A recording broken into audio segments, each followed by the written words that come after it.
Haley, I got some questions for you, getting into some of your notes. Yes. In your pre-show notes to us, you described yourself as a socialist. Yes. With an interest in traditional values. Communism. You okay, Nick? And communism. Nick, you okay? Yeah, I'm fine. Okay.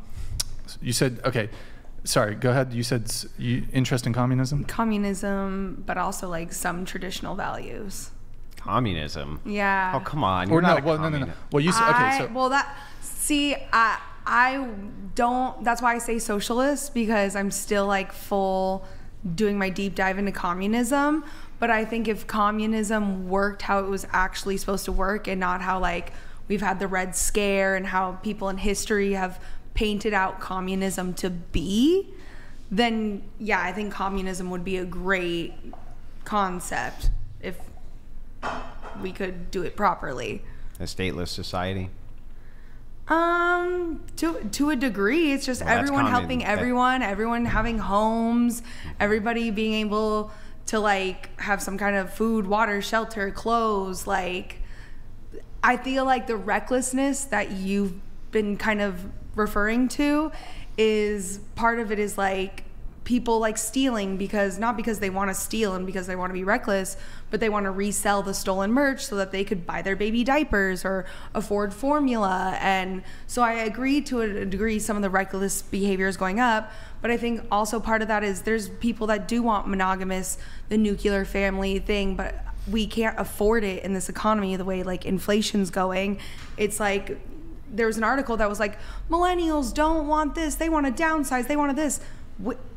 We would like marriage, we would like, not everyone, but the government and society hasn't set us up like that. So I mean, if you're into this whole procreation thing and like that's like very important to you, wouldn't communism like make sense because everyone would have everything they need and therefore we could focus on procreation? So the problem with this is you're making a materialist argument. Okay. So let me just walk you through it. What you're saying is, right now we have the best standard of living that we've ever had in history. There's more materialism available to anybody than there ever has been. We have cell phones and we have big screen TVs and we have these great cameras and we have all this electricity and these light bulbs and all the clothes and all the new cars and all the this and all the that. If we just added more materialism, wouldn't people have children? I think she's saying if we evened it out. I'm not even thinking about that. I'm thinking just like the minimum wage. Yeah, but right, but all these people have all of these things already intact. They already have the houses, they already have the money, they already have the everything. They're still not having the children. A lot of them do. They do. And you want to know who has the children? The people who don't have that. The poor people. The people who have no money, people who have no housing, the people who live poor, those are the ones that have the most amount of children. Poor people overwhelmingly have more children than all the rest of the segments of society. A lot of that has to do with lack of resources, though, which could be government funded. So then it can't be a material answer. So it can't be a material answer to my question of when you say, if you want people to reproduce, shouldn't you give them more material means? Like, well, every time I look at the people who have the least amount of material means, they reproduce the most. Not even material means. Well, if they're that, I don't understand how they have the most material means, but they're also the poorest. Because I'm not talking about material means. I'm just talking about no, the least. I said the least. So they have the least amount of material means, and they still reproduce the most, even though they have the least amount of materialism. So that's not going to help me with my goal. Okay. So what you want, though, is when you say I want a fair allocation of resource, I want people to have, I don't even know what you want them to have, because every communist is different. So let's just say, like, I'm going to be maximum charitable as I can possibly be to you.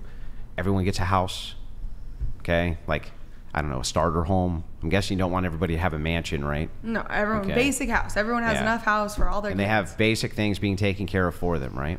Clothes, water, food, electricity. Now, the fundamentals to this, the big problem you have with this worldview is even though you think of rights in a different way than I do, using your kind of reasoning for what a right is, do you ever have a right to anybody else's service? No. Well, then communism can't work.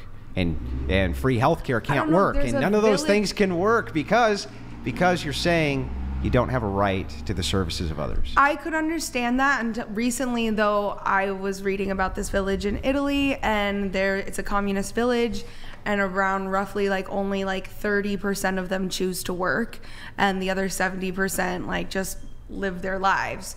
So they like kind of just live together, whatever, but not everyone works and serves, but doesn't mean that their life is less valuable. Yeah, but the question becomes this. Let's say in some small scales, different communes can work because they always have been able to, right? You can have a bunch of like-minded people start a commune and all of them work towards a common good, no money, no nothing. Nobody's saying that that can't work in a small scale because everybody's agreeing. But on a large scale, when you have people who don't agree, they're like, wait, I don't want to be your doctor. Doc Venabilis donated $200. You communist idiot. Everything you said is exactly what people lack in communist countries. If you really want to be a red, you are free to go live like the Amish right now. What the fuck? Like a redneck? Yeah, well, he's saying a red, like a communist red. Oh. Yeah. Wait, what are your thoughts on capitalism? You like it? Well, you mind if I just finish It's this hard. last So sorry, exchange? go ahead. Almost done. Yeah, no, go ahead, go ahead. We're very close to being finished with this. So the thing is that if you can't compel other people to give you service, if you have the best heart surgeons and you have the best at breast augmentation, whatever it is, right? They say, I'm not doing that shit for you. I'm not going to go open up that guy's heart. I'm not going to fix it. I'm not doing it, right? You don't feel like you can compel him to do it, right? So then he's going to be able to name his price and your communism doesn't work. That's the big hole. The big hole is that the reason you always see communist countries, which are completely and totally authoritarian, run at the literal barrel of a gun, is because they have to compel people to give their service. And if you're not willing to do that, you can't have communism. Well, that's what I'm saying is like that's not what I think true communism is. And I'm not saying communism would work in America. I definitely don't think, I mean, maybe one day that would take a lot of whatever, but I don't think we're going to ever get there, especially in our generation. But I do think that if it happened, it would be like a utopia, which is hard to imagine everybody like somehow having their part or just making the flow of everything work so everyone can live and choose whether they want to work or not work. But wait, so in a communist utopia, what would be the if you want to work, you can work. If you don't, you don't have to. But what about like, because there's certainly jobs that are currently under capitalism that are undesirable, and I suspect those same jobs would also exist under communism.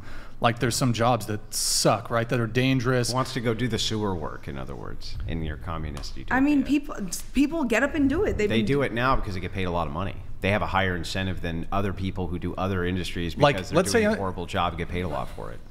Under communism, you can either be like, would there be like movie stars under communism? I don't know. I haven't thought that far. What do you mean by that? But let's say I want to be a movie star under communism.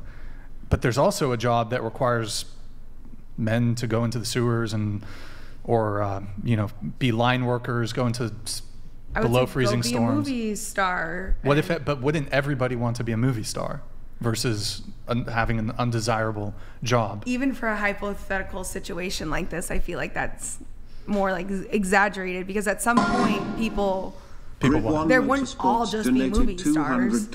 $200. You would not last a week in the breadlines. No communism for you. Socialism has failed or is failing in every society. The claim it just has not been done right is horse hockey. Fair. I have a point about, and I guess I can ask your opinion on this, but what if you, in the communist utopia that you're speaking about, what if you had to be the line worker?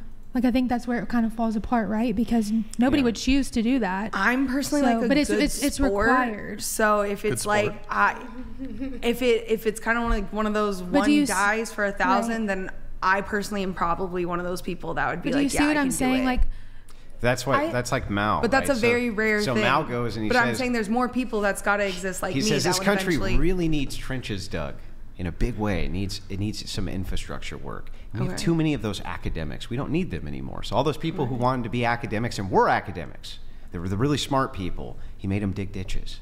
Because that's what they needed. That's what they needed in their society that's what he said anyway. Okay. This is what we need. So you academics, you dumb eggheads, all you people who come up with all these smart ideas, dig ditches. Yeah, well, dig some holes. Right. So, but the thing is, I think it's easier to speak in a hypothetical situation.